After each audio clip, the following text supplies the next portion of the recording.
Antibiotics में मौजूद होते हैं। ऐसा करें, ये मैंने रिकॉर्ड नहीं किया जी, अपना क्वेश्चन रिपीट कर दीजिए ताकि ये क्वेश्चन रिकॉर्ड हो जाए और फिर मैं होना इसका जवाब दूँ। पहले क्वेश्चन एक बार फिर रिपीट करें। सर मेरा क्वेश्चन था कि हमने एंटीबायोटिक्स के कल कुछ करैक्टरिस्टिक्स पढ़े थे, जैसे कि हमने डिसइंफेक्टेंट के भी करैक्टरिस्टिक पढ़े थे, लेकिन डिसइंफेक्टेंट में हमने देखा था कि आइडियल जो डिसइंफेक्टेंट उनमें ये करैक्टरिस्टिक्स मौजूद होते हैं। तो मेरा क्वेश्चन ये है कि सब एंटीबायोटिक्स में ये करैक्टर्स मौजूद होते हैं या फिर कोई आइडियल या सेफेस्ट एंटीबायोटिक है जो मतलब हमारे यूज के लिए वो बेनिफिशियल हो। जी मेमोना, आपकी प्रेजेंटेशन जी, आपने क्या प्रिपेयर किया है, आपने जवाब देना है। माइक ऑन करें। Memona, yes sir. सवाल सुन लिया आपने? Yes sir. चलो जी, अब आप इस पर जवाब देना है। ये जो मैंने कल कैरेक्टरिस्टिक्स बताया था, ये सारे आइडियल एंटीबायोटिक्स के कैरेक्टरिस्टिक्स थे। मोस्टली हम एंटीबायोटिक्स क्यों यूज करते हैं कि कोई भी हम किसी भी लिविंग ऑर्गेनिज्म को, जो माइक्रो ऑर्गेनिज्म होते हैं ना, उसे किल करने के लिए यूज करते हैं। लेकिन अब जरूरी नहीं है कि ये जो कैरेक्टरिस्टिक है सब ही एंटीबायोटिक्स में हो। आप लेटर ऑन जो जिनकी प्रेजेंटेशन रहेगी वो आगे आपको एक्सप्लेन करेंगे कि कौन सी एंटीबायोटिक्स क्या काम करती है। अब जैसे मैंने बताया पेनिसिलिन क्या काम करती है। पेनिसिलिन जो है ना, बैक्टीरिया की सेल वॉल है उसकी उसकी फॉर्मेशन नहीं होने देती। जब बैक्टीरिया की फॉर्मेशन नहीं होने देती तो क्या होता है, जो बैक्टीरिया होता है वो ऑस्मोसिस, बैक्टीरिया में ऑस्मोसिस स्टार्ट होती है और उसके जो ऑस्मोटिक जो बैक्टीरिया होता है वो ऑस्मोटिक वोलाइसिस में चला जाता है, उसकी ऑस्मोटिक ब्रस्ट हो जाती है। इस तरह आगे और भी जो पेनिसिलिन है वो एंटीबायोटिक्स है, जो आगे लेटर आपको रोल नंबर है वो आपको बताएंगे कि उनके आगे क्या क्या फंक्शन है। मेरा सिर्फ ये फंक्शन था कि मैंने बताना था कि जो एंटीबायोटिक्स है, जो बीटा लैक्टम एंटीबायोटिक्स है, वो अपना फंक्शन कैसे परफॉर्म करती है। अब आगे आप लेटर ये भी पढ़ेंगे कि कैसे एंटीबायोटिक्स अपने अंदर वो जो माइक्रो ऑर्गेनिज्म है। अब यहाँ तो हम पढ़ रहे हैं कि ये जो एंटीबायोटिक्स है ये बैक्टीरिया की जो सेल वॉल है उसको फॉर्मेशन को डिस्टर्ब करती है। लेकिन यही बैक्टीरिया आगे जाके रेजिस्टेंस जीन डेवलप कर लेते हैं। वो रेजिस्टेंस जीन क्या करती हैं, या तो वो जो पेनिसिलिन बाइंडिंग प्रोटीन है उसकी जो बाइंडिंग साइट है उसे डीएक्टिवेट कर देती है, उसे डीएक्टिवेट नहीं करती, सॉरी, उसे मॉडर्नाइज कर देती है, उसे मॉडर्न कर देती है। अब वो जो बीटा लैक्टम रिंग है वो क्या होती है, वो जब आएगी उसके अंदर बाइंड होगी, लेकिन वो बाइंड नहीं हो सकती क्योंकि जो उसका पेनिसिलिन बाइंडिंग प्रोटीन का स्ट्रक्चर चेंज हो जाता है। कैसे चेंज हुआ, उस बैक्टीरिया के अंदर रेजिस्टेंस जीन आई। और सेकेंडली कुछ बैक्टीरिया क्या करते हैं, बीटा लैक्टामेज प्रोड्यूस कर देते हैं। वो बीटा लैक्टामेज क्या करते हैं, जो बीटा लैक्टम रिंग है उसे इनहिबिट कर देते हैं। इस तरह बैक्टीरिया के अंदर भी ये वेरिएशंस आते हैं, या आप लेटर ऑन पढ़ेंगे, आपको जो बाकी रोल नंबर्स रहेंगे वो एक्सप्लेन करेंगे कैसे एंटीबायोटिक्स अपना फंक्शन परफॉर्म करते हैं। जरूरी नहीं कि जो मैंने कैरेक्टरिस्टिक्स बताए वो हर एंटीबायोटिक्स में ही हो, क्योंकि अब जैसे जैसे हम एंटीबायोटिक्स भी तो मॉडर्न हो रही हैं, लेकिन इस तरह से जो ऑर्गेनिज्म होते हैं वो भी अपने आप को मॉडिफाई करते हैं। सब बस यही। जी मेमोना ने सर बीटा लैक्टामेज एग्जैक्टली कहाँ पे होता है? जस्ट अ मिनट जी, मैं जरा नोट कर दूं। उस्मान का जो क्वेश्चन था, मेमोना ने उसको जवाब तो दिया है, लेकिन एक्चुअली आपने मेमोना आपने उसमें के सवाल को गौर से नहीं सुना है। उसने कुछ और पूछा है, आपने कुछ और चीज़ें एक्सप्लेन कर दी। ज़रा गौर से दोबारा गौर कीजिए कि उज़मा का क्वेश्चन क्या था। जी उज़मा, क्या आप सेटिस्फाई हैं कि नहीं, पहले आप बताएं, आप मेमोना के जवाब से सेटिस्फाई हैं कि नहीं?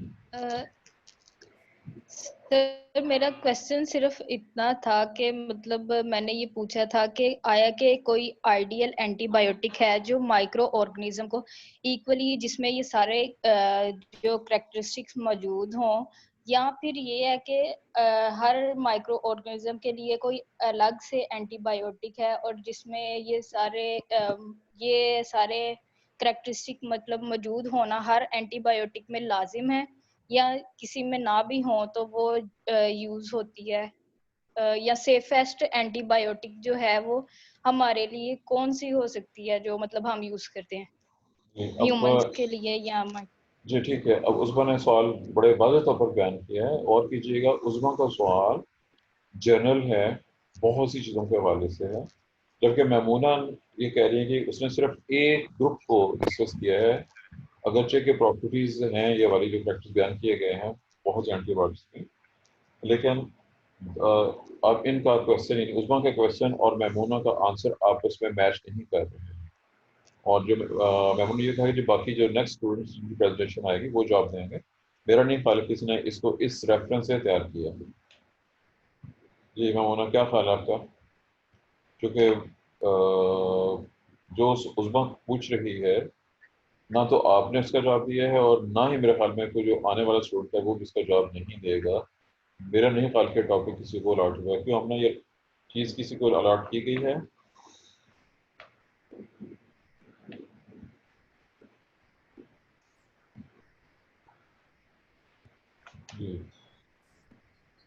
जी सर नेक्स्ट जो टॉपिक्स जी वैसे सर। भी आ रहे हैं,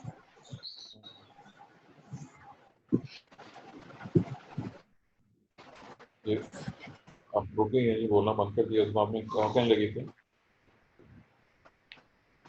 जी सर मैं कहने लगी थी कि नेक्स्ट जो भी वैसे भी टॉपिक्स आ रहे हैं, आपकी बात बिल्कुल ठीक है कि नेक्स्ट ये किसी बच्चे के पास नहीं होगा टॉपिक, क्योंकि नेक्स्ट जो आ रहे हैं ना उसमें डिटेल्स मतलब एंटीबायोटिक्स की डिटेल्स है, क्लासिफिकेशन है या उसका सिर्फ वर्क है। ये जो मैंने ये जनरल क्वेश्चन कैरेक्टरिस्टिक के मुताल्लिक किया है, ये नेक्स्ट नहीं आ रहा। जी बिल्कुल जी। आमना चेक करें। आमना, ये टॉपिक आगे जो उस्मा पूछ रही है, मेरा नहीं ख्याल कि अलॉट किया गया है किसी को। अगर आपको लिस्ट मौजूद है, इसको चेक कर लें। नो सर, ये किसी को नहीं अलॉट किया गया। चलें, अब चूँकि मेमोना के पास ही था कैरेक्टरिस्टिक वाला टॉपिक बेसिकली, तो मेमोना क्या आप इसको सर्टिफाई कर सकती हैं इस क्वेश्चन का आंसर को कि नहीं? सर एंटीबायोटिक्स के कैरेक्टरिस्टिक्स में तो जो कैरेक्टरिस्टिक थे वही थे। अब मैंने आगे से जो एंटीबायोटिक्स है उनकी आगे से जो पेनिसिलिन, मैंने जैसे बताया पेनिसिलिन आगे से एंटीबायोटिक्स की टाइप है कि वो कैसे फंक्शन परफॉर्म करते हैं। कैरेक्टरिस्टिक्स नहीं, ये है आप जो किसी और मैंने तरफ चलिए। कैरेक्टरिस्टिक्स आप बताए किसी हैं। और तरफ चले गए, चलिए कोई बात नहीं। चलिए जी, मैं एक क्वेश्चन क्लास से कर रहा हूँ। उस्मा ने जो पूछा है कि आप में से कोई, क्योंकि अब आप बहुत कुछ पढ़ चुके हैं, माइक्रोबायोलॉजी आपने काफ़ी सारी पढ़ ली है, बार बार पढ़ ली है, बहुत चीज़ें रिपीट हो चुकी हैं। क्या आप में से कोई इस सवाल का जवाब दे सकते हैं पूरी क्लास में? सर मैं कोशिश करना चाहता हूँ। जी, ये मज़हर कुछ जवाब देना चाह रहा था। ठीक है, देखिए आप क्या जवाब देते सर हैं। इन्होंने जो कैरेक्टरिस्टिक्स बताई हैं वो आइडियल के बारे में बताया गया है। होता ये है कि सबसे पहले प्रोडक्ट बनाई जाती है और उसको प्रैक्टिकली परफॉर्म किया जाता है या चेक किया जाता है, तो कोई ना कोई साइड इफेक्ट नजर आते हैं। फिर उसको कहते हैं कि इसको ओवरकम करने के लिए कोई और चीज मतलब कंपोजिशन में चेंजिंग की जाती है। आइडियल कैरेक्टरिस्टिक जो हैं वो इंक्लूड किए जाते हैं, कोई ऐसी प्रोडक्ट बनाई जाए जिसमें ये चीजें जो पहले हो चुकी हैं वो दोबारा ना हो। तो ऐसे अभी तक कोई भी सेफेस्ट एंटीबायोटिक नहीं बनाई गई। तो ये कहा जाता है कि एंटीबायोटिक लास्ट स्टेप में दी जाए, पहले ही एंटीबायोटिक ना दी जाए, क्योंकि कोई और चारा ना हो तो फिर एंटीबायोटिक दी जाती है। तो मेरे ख्याल से कोई सेफेस्ट एंटीबायोटिक तो नहीं है, कोई ना कोई साइड इफेक्ट जरूर होते हैं हर किसी के। जी, और कुछ जवाब देना चाहता हूँ? जी, मज़हर ने बहुत मुख्तसर तौर पर बहुत अहम पॉइंट बयान किया है, लेकिन कोई और जवाब देना चाह रहा हूँ क्लास में से। जी सर, इस तरह की कोई भी आइडियल एंटीबायोटिक जो है वो अभी तक हमारे स्टडी एक्सप्लोरिया में नहीं आई, जिसका जो हमारे पास रोल हो कि वो तमाम जो है माइक्रो ऑर्गेनिज्म के लिए अप्लाई हो सकती है और उसकी जो है वो स्पेसिफिक जो है वो किसी एक के लिए ना, और वो तमाम माइक्रो ऑर्गेनिज्म जो है उनको कवर करती हो। जी, हसन ने भी इसी जवाब को सेकंड किया है और ठीक है पॉइंट उनका। जी, और किस स्टूडेंट को बात कहना चाहता हूँ इस हिस्से में? चलें, बहरहाल अब अगरचे मैंने आपको जनरल मार्केट पढ़ी और अप्लाइड मेरे पास नहीं थी, अप्लाइड किसी और टीचर के पास थी। टॉपिक अप्लाइड का है और आपके लिए शायद ये हैरानकुन या परेशानकुन खबर भी हो सकती है कि मैं जनरल जनरल तो एक आम सी चीज़ होती है, अप्लाइड माइक्रोबायोलॉजी ज़्यादा इम्पोर्टेंट है। और मेरा अप्लाइड माइक्रोबायोलॉजी में बहुत सी इंटरेस्ट शामिल है, बहुत सी चीज़ों के हवाले से मैं उस्मा के सवाल का जवाब ज़्यादा डिटेल से देना चाहूँगा। और ये सब आप नोट भी कर सकते हैं, चाहे तो लेक्चर को बाद में सुन सकते हैं। यहाँ तक तो बात हो गई कि कोई एक ऐसी आइडियल एंटीबायोटिक नहीं है जो हर तरह के जरासीम के लिए और हर तरह की बीमारी में इस्तेमाल की जा सके। ये पहला पॉइंट है, याद रखिए।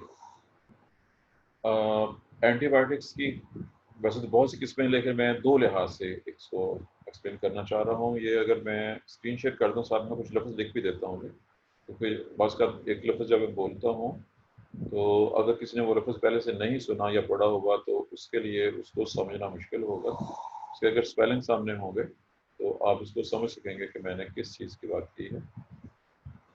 और नेट में प्रॉब्लम की वजह से बात करते लफ्ज़ ये गड़बड़ हो जाते हैं। बहरहाल रिटर्न फॉर्म के अंदर चीज़ें ज़्यादा क्लियर होती हैं। जी, हमारा असल टॉपिक है एंटीबायोटिक्स। ये हमारा मेन हेडिंग है। अब एंटीबायोटिक्स में दो लफ्ज़ जो कि बयान किए थे मैमूना ने, लेकिन मुझे उनको थोड़ा सा एक्सपेंड करना है। एक लफ्ज़ है जनरल एंटीबायोटिक और दूसरा होगा स्पेसिफिक। मैंने पहले दो लफ्ज़ लिखे हैं, अभी मज़ीद दो लफ्ज़ और मैंने लिखने हैं। और वो लफ्ज़ कौन से होंगे? एक होगा ब्रॉड स्पेक्ट्रम, ये लफ्ज़ इस्तेमाल किया था मैमूना ने, ब्रॉड स्पेक्ट्रम, और जो इसका ऑपोजिट है, जो ज़ाहिर ब्रॉड नहीं होगा, वो नैरो स्पेक्ट्रम कहलाएगा। ये चार टर्म्स आपके सामने आ गई। स्पेक्ट्रम, मैंने चार टर्म्स लिख दी। अब ये चीज़ें एक्सप्लेन होंगी एग्जाम्पल्स के साथ। जब एग्जाम्पल्स आएंगी तो फिर आपके सामने आ सकेगा कि ये किस किस चीज़ को शो कर रही है। याद रखिए कि अभी जो मज़हर ने बात की थी, बड़े इम्पोर्टेंट पॉइंट था। हमारे यहाँ ऐसा नहीं हो रहा। आप हैरान हो जाएंगे, परेशान हो जाएंगे। अगर आप किसी भी एडवांस कंट्री में मौजूद हों, तरक्की याफ्ता, एडवांस कंट्री का मतलब है जी एडवांस, अगर आप किसी एडवांस कंट्री में मौजूद हों और आपको कोई बीमारी हो जाए, तकलीफ आ जाए, और वो बीमारी कैसी हो? जो बैक्टीरिया की वजह से हुई हो, और आप जाएं डॉक्टर के पास, नहीं सॉरी, आप चूँकि पाकिस्तान में रहने के आती हैं, आप जाएं मेडिकल स्टोर पे, उसे कह कहना ऑगमेंटन दे दे या पेनिसिलिन दे दे या कोई और एंटीबायोटिक का नाम मुझे, ये वाली एंटीबायोटिक, वो कहेगा जी पहले डॉक्टर का नुस्खा लेके आए। आप सोचिए कि उस वक्त फिर आप क्या कहेंगे? अब वहाँ भी मुकमका करने की कोशिश करेंगे कि नहीं कि 4 रुपये वध ला रहे थे, मैंने एंटीबायोटिक दे दी। सोचिए ऐसा पॉसिबल है कि नहीं? जी सर, अक्सर ऐसा ही होता है। नहीं, वो यहाँ पे होता है, वहाँ ऐसा नहीं हो सकता।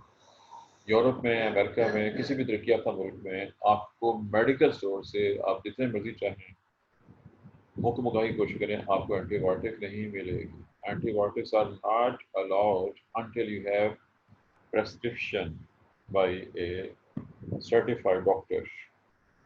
हमारे यहाँ तो उसका ख्याल ही कोई नहीं है। हमारे यहाँ तो जिसका दिल चाहता है जाके जो दवाई चाहे ले ले और खाना शुरू कर देता है।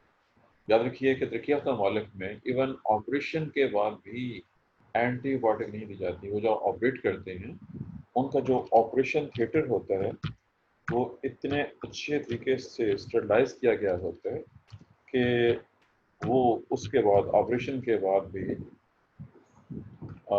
एंटीबायोटिक्स प्रिस्क्राइब नहीं करते। वो कहते हैं नहीं, इसकी ज़रूरत नहीं है, इसके बगैर ही आप ठीक हो जाए। हमारे यहाँ जो रवाज चल रहा है, मैं अपना एक्सपीरियंस देता हूँ। ये बहुत पहले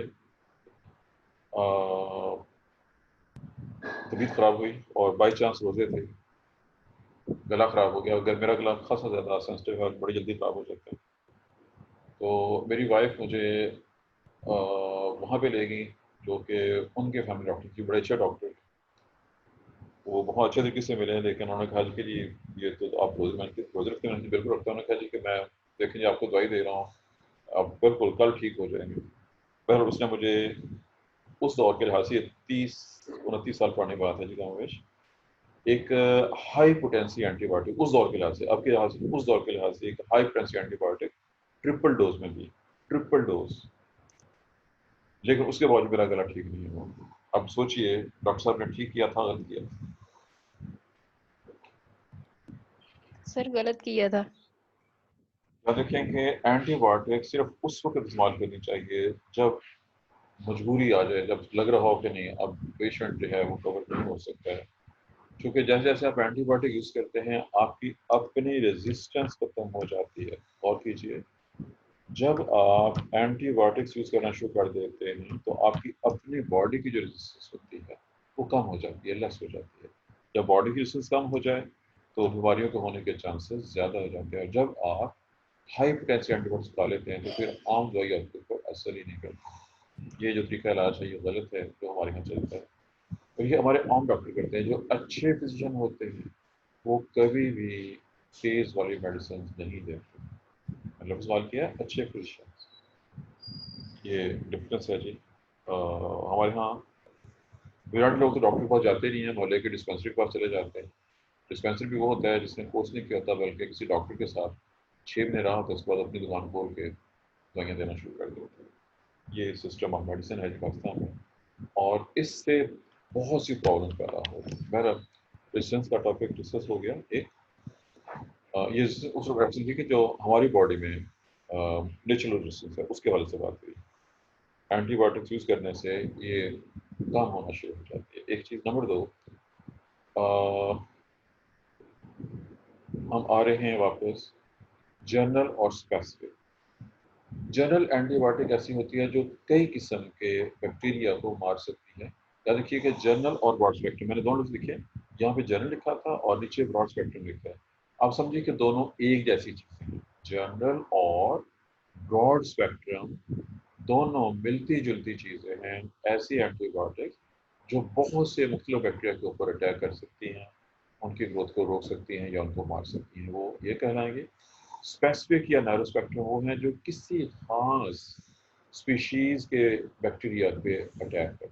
मैं एग्जांपल दूंगा। फर्ज कीजिए आपका गला खराब हो गया, लफ्ज़ है सोर थ्रोट। अगर आपका गला खराब हो गया, पहली बात यह है गले खराब में एंटीबायोटिक नहीं खानी चाहिए। लेकिन अगर आप कोई भी एंटीबायोटिक खा लेते हैं, अगर आप खाने के आदी नहीं हैं, तो कोई भी जनरल, मैं जी लिख रहा हूँ, जी कह लें या ओब्लिक डाल के लिख देता हूँ जी, ब्रॉड स्पेक्ट्रम बी एस लिखा मैंने, जी फॉर जनरल है, बी एस ब्रॉड स्पेक्ट्रम। तो भी आप जनरल या ब्रॉड स्पेक्ट्रम एंटीबायोटिक ले लेंगे तो वो आपके बैक्टीरिया को या तो उनकी ग्रोथ को रोक देगी या मार देगी और आपका गला ठीक हो जाएगा। मैंने जनरल जिक्र किया है कि एक आम सी बीमारी है। याद रखिएगा, गला खराब होना कोई खास बीमारी नहीं है, खासकर मतलब है कि बहुत खतरनाक बीमारी नहीं है। स्वाइस के किसी को डिफ्थीरिया हो गया जो हमारे यहाँ नहीं होता, ये ज़्यादा खतरनाक चीज़ नहीं है। लेकिन हो क्या रहा है कि जब आप जाते हैं किसी आम डॉक्टर के पास या डिस्पेंसर टाइप या किसी क्वैक के पास, तो वो आपको हाई पोटेंसी एंटीबायोटिक दे देता है और उसका कोर्स पूरा नहीं कराता है, जिससे उन बैक्टीरिया में रेजिस्टेंस पैदा हो जाती है और नेक्स्ट टाइम आपके ऊपर कोई हल्की दवाई का असर नहीं होता। ये use and miss use, actually it is use and miss use of antibiotics, ये वो टॉपिक आ जाएगा, यूज एंड मिस यूज, जिससे प्रॉब्लम पैदा होगी। मैंने एक आम सी बीमारी का जिक्र किया था। ऐसे ही किसी बंदे को बुखार हो गया, अगर ये क्लियर नहीं है कि बुखार कौन सा है, तो डॉक्टर, आम डॉक्टर, डिस्पेंसर वैक्स उसको कोई ना कोई एंटीबायोटिक दे देते। ये दुरुस्त नहीं है, ऐसा नहीं करना चाहिए। कोई भी अच्छा फिजिशियन प्रॉपर डायग्नोसिस के बगैर, याद रखिए कि डायग्नोसिस एक ऐसी चीज है, डायग्नोसिस तशखीस को कहते हैं।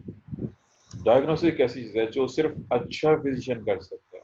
एक आम डॉक्टर, एक डिस्पेंसर, एक आम बंदा बीमार को स्टडी करके ये नहीं बता सकता है कि इसको क्या हुआ है। बल्कि एक और प्रॉब्लम कि हमारे बहुत से ऐसे डॉक्टर भी हैं, बीस जाता है तो वो उसको बहुत से टेस्ट लिख के देते हैं, ये वाले टेस्ट वाले, वो सारे टेस्ट करने के बावजूद भी को पता नहीं चलता कि बंदे को क्या हुआ। जो अच्छा फिजिशियन होता है वो बगैर टेस्ट करवाए मरीज को स्टडी करके, चेक करके, उसकी हिस्ट्री लेकर वो बता सकता है कि इसको क्या हुआ। ये डिफरेंस मौजूद है ट्रीटमेंट के रेफरेंस से।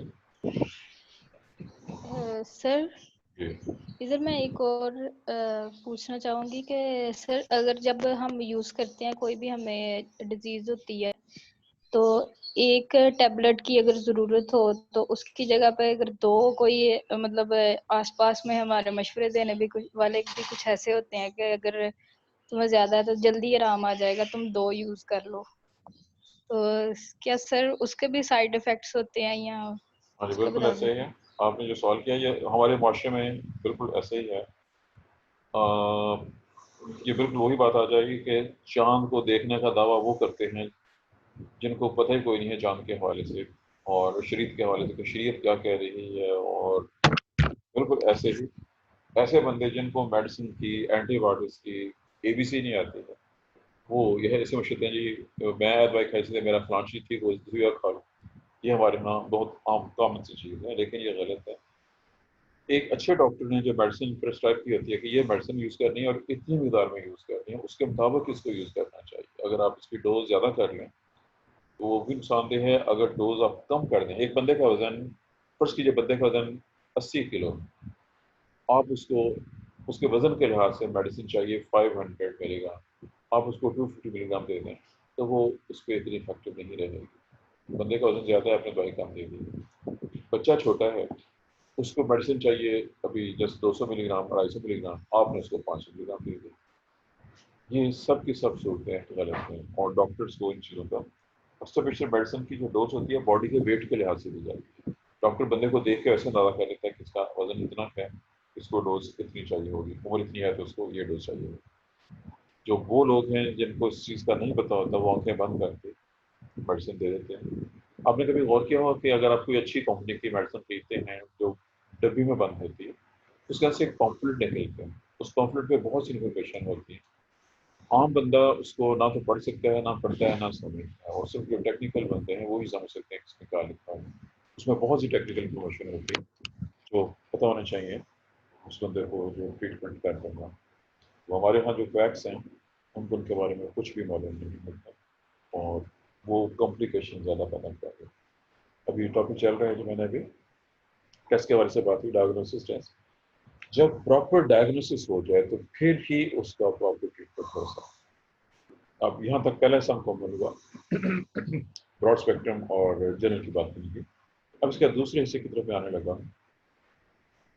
याद रखिएगा कुछ ऐसी डिजीजेस हैं, मैं जो टॉपिक डिस्कस करने लगा हूँ ये है जी इस वक्त एस फॉर स्पेसिफिक, ओब्लिक डाल के रखा हूँ, narrow spectrum, NS narrow spectrum, specific या नैरो स्पेक्ट्रम वाली जो एंटीबायोटिक्स है ये उनके हवाले से मैंने एब्रेविएशन कर दिया, मैं क्या लिख रहा हूँ।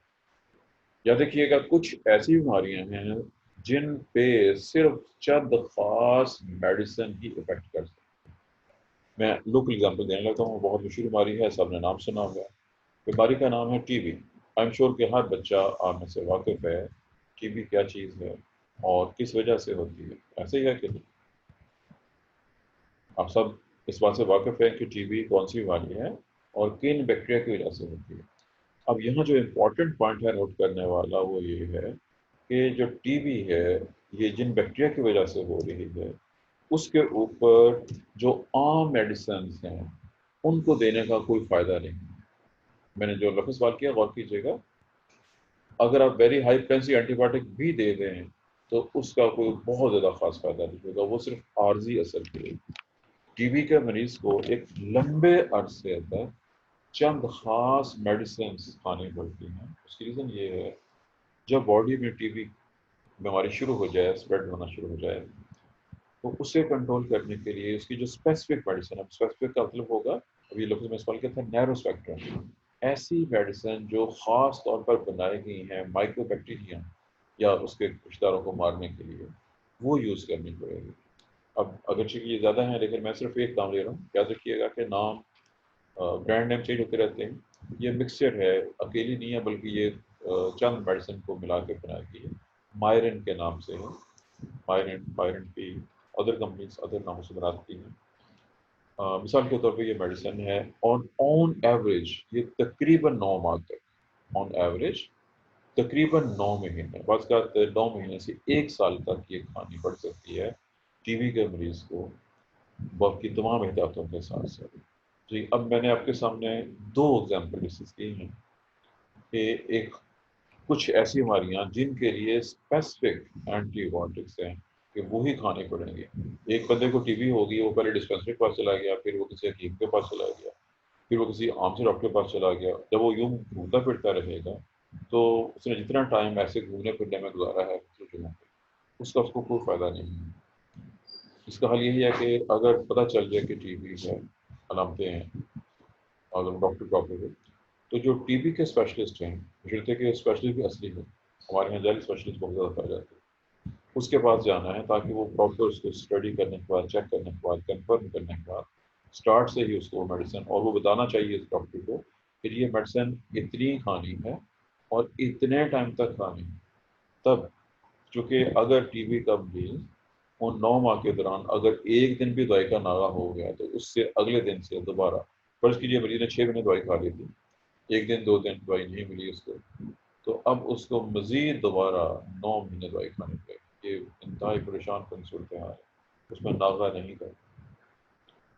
जी, मैंने आपको इस स्पेसिफिक रेफरेंस से, यानी स्पेसिफिक और जनरल और ब्रॉड स्पेक्ट्रम और नैरो स्पेक्ट्रम के लिहाज से 2 मुख्तलिफ बीमारियों के हवाले से डिस्कस किया है कि किस तरह से चंद बीमारियों में चंद स्पेसिफिक एंटीबायोटिक्स रिक्वायर्ड होती हैं और उसकी डोज भी उसके मुताबिक और टाइम भी।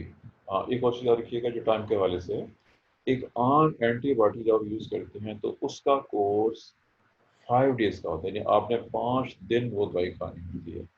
आम मेडिसिन 5 डेज के लिए होती है, और कुछ ऐसी हैं जिनको उसको डबल करना पड़ेगा, यानी 5 डेज का डबल 10 डेज हो जाएगा कि जी 5 दिन नहीं तो आप 10 दिन यूज़ करें। और इसमें भी ठीक नहीं होता, कुछ डॉक्टर 2 या 3 कोर्सेज का देते हैं कि आप ऐसे करें। हमारे यहाँ क्या होता है, एक बंदे ने दवाई खाना शुरू की, 2 दिन बाद बंदन ठीक हो गया, दवाई खानी बंद कर दी, और ये चीज़ रेजिस्टेंस पैदा करती है। अगर आप टाइम फैक्टर पूरा नहीं करते हैं तो ये भी उन फैक्टर्स पे आ जाता है जिससे जरासीम में रेजिस्टेंस डेवलप होने में मदद मिल जाती है। जी, ये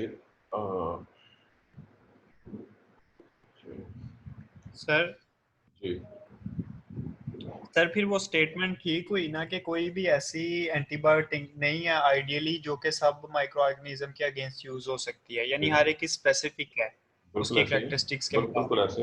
अब ठीक रीज़न है। ये है कि इसमें एक और पॉइंट नोट कीजिएगा कि एक्चुअली हम जो पढ़ रहे हैं सेमेस्टर हमारा वो है बैक्टीरियोलॉजी, उसमें तौर पर हम सिर्फ इस वक्त बैक्टीरिया को पढ़ रहे हैं, जो कि सेमेस्टर आपका जैसा 7th उसमें माइक्रोबायोलॉजी। जब माइक्रोबायोलॉजी की बात हो रही हो तो उसमें बैक्टीरिया के अलावा फंगस भी आ जाएंगे, प्रोटोजोआ भी होंगे और बाकी सब भी होंगे। याद रखिएगा कि वो तमाम एंटीबायोटिक जो आपने सुने हुए नाम जो आम इस्तेमाल होते हैं, ये मोस्टली एंटी बैक्टीरियल हैं। मेरा नहीं ख्याल है कि आप में से किसी को किसी भी एंटी माइकोटिक एंटीबायोटिक का पता हो।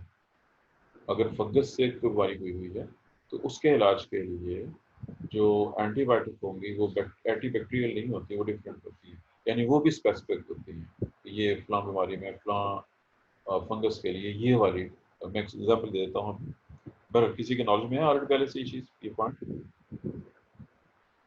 Do you note this? किसी को पता है इस बारे में कि यस नहीं? सर, जी सर, ये तो पता है कि हर माइक्रो ऑर्गेनिज्म के अलग से होते हैं। जिस तरह वायरल डिजीज के लिए जो एंटीबायोटिक होती है वो बैक्टीरियल के लिए यूज नहीं हो सकती, इस तरह फंगल के लिए अलग होती है, लेकिन नेम वाइज स्पेसिफिक नहीं यानी उनका पता होगा। नहीं, आपके जॉब में गड़बड़ हो गई है। सर याद रखिए, मुझे इसका पता है। जस्ट मिनट, मैं हसन के जॉब की जरा कर दूं। याद रखिए कि आपने वायरस के लिए एंटीबायोटिक इस्तेमाल किया है। एंटीबायोटिक्स जो सॉरी, है, एंटीवायरल सर, सॉरी जी, सॉरी सर, जो एंटीवायरल। वायरस के लिए एंटीबायोटिक्स नहीं है, एंटीमाइकोटिक और एंटीबैक्टीरियल एंटीबायोटिक्स। जी, आप ये किसने कहा था जी? मजर कह रहा था कुछ, या उस्मान? किसने ऑन किया था माइक अभी? सर मैं उस्मान बोल रहा था। जी बताइए, आप क्या कहना सर चाह रहे मुझे थे? एंटीबायोटिक का पता है जो एंटी फंगल के लिहाज से है, नेस्टाटिन। जी, चूंकि आपने ये जो अपना नाम बोला है उसकी जरा स्पेलिंग बोलना पड़ेंगे आपको। स्पेलिंग बोल रहे हैं? NAS NAS TATIN TIN। TASTIN। जी ठीक है जी। उस्मान ने एक एंटी फंगल एंटीबायोटिक का नाम आपके सामने रखा है, ये मैंने लिख दिया है, इसका आप नोट कर सकते हैं और इसको स्टडी भी कर सकते हैं। मैं एक दो नाम देने लगा हूँ, ये चूँकि जनरल टॉपिक है जी, इसी के हवाले से है। एक डिजीज़ का नाम आपने सर पढ़ा ये है? NY है सर। जी, ये चूँकि नाम इसने लिखा है जी, उस्मान। उस्मान, जी सर, 913 है, NY। आपने सर एन, NYAI। सर मुझसे स्पेलिंग मिस्टेक हुई है। चलिए अब इसको जी कैसे सर, मैंने करें? भी कंफर्म करने के लिए गूगल से ही देखा ताकि सबकी करेक्शन हो जाए। NY है सर। ये देखना पड़ेगा जी, अभी इसका से खत्म होता है नहीं होता, इसको मुझे लगता है काटना पड़ेगा मुझे जी। इसमें टेक्स्ट में उसकी ऑप्शन नहीं है जो मुझे इसको कोई बात नहीं सर, हमारी करेक्शन हो गई है सर। हम वो उसको मैं ठीक करूँगा ये वाला।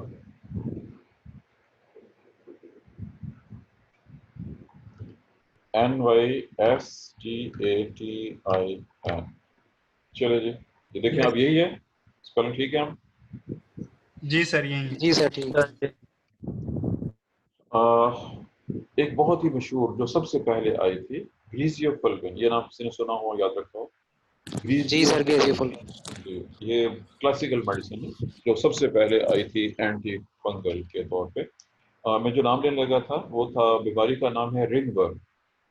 आपने रिंगवर्म और एथलीट्स फुट ये लफ्ज पढ़े हुए हैं, आई एम श्योर। ये नाम आप अगली क्लासेस में पढ़ते आ रहे हैं, इंटर के नाम मौजूद थे ये वाले। सर रिंगवर्म, रिंगवर्म के लिए एक नाम यूज किया जाता है पंजाबी में, तदरी। हाँ जी ठीक सर है, शायद वही है। हाँ जी रिंगवर्म और एथलीट फुट बहुत ही कॉमन डिजीज है हमारे यहाँ, और ये फंगस की वजह से होती हैं। और ज़ाहिर है कि उनके ऊपर जब तक आप proper anti fungal medicine use नहीं करेंगे वो क्योर नहीं हो सकती हैं। बहरहाल ये उस्मा का सवाल था जी आज, और उसके क्वेश्चन के लिहाज से बहुत सारी चीज़ें हमारी डिस्कस हो गई हैं। जी उस्मा, आप बताइए, आर यू सेटिस्फाइड? क्या चीज़ें क्लियर हो गई आपकी कि नहीं?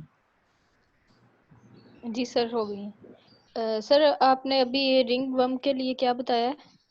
जी मैंने एंटीबायोटिक। मेडिसिन, जी मेडिसिन का नाम नहीं बताया मैंने सिर्फ ये कहा है कि रिंगवर्म और एथलीट फुट दो बहुत ही मशहूर बीमारियां हैं जो फंगस की वजह से होती हैं। रिंगवर्म पाँव की उंगली को मैम खास तौर पर, सॉरी, जो एथलीट फुट है वो पाँव की उंगली में, और रिंगवर्म सर के बालों में, जिसमें जहाँ भी बाल है वहाँ पे हो सकता है।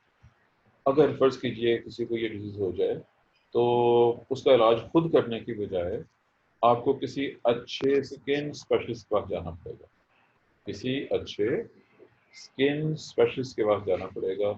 मैंने अच्छे का लफ्ज़ इस्तेमाल किया है, अब वो अच्छा कौन है ये बात की बात है। और अगर वो अच्छा हुआ तो वो आपको प्रेस्क्रिप्शन लिख के दे देगा, और कुछ लोग प्रेस्क्रिप्शन भी जाए खुद मेडिसिन बना के देते हैं तो ये मेडिसिन यूज़ करें और लंबे तक यूज़ करते हैं, वो लंबा सा यूज़ करनी पड़ेगी। और बहरहाल नोट कर लीजिएगा कि जो रिंग वर्म है ये खासी मुश्किल है, इसका कंट्रोल आसान नहीं है। रिंग वर्म का कंट्रोल आसान नहीं है, मुश्किल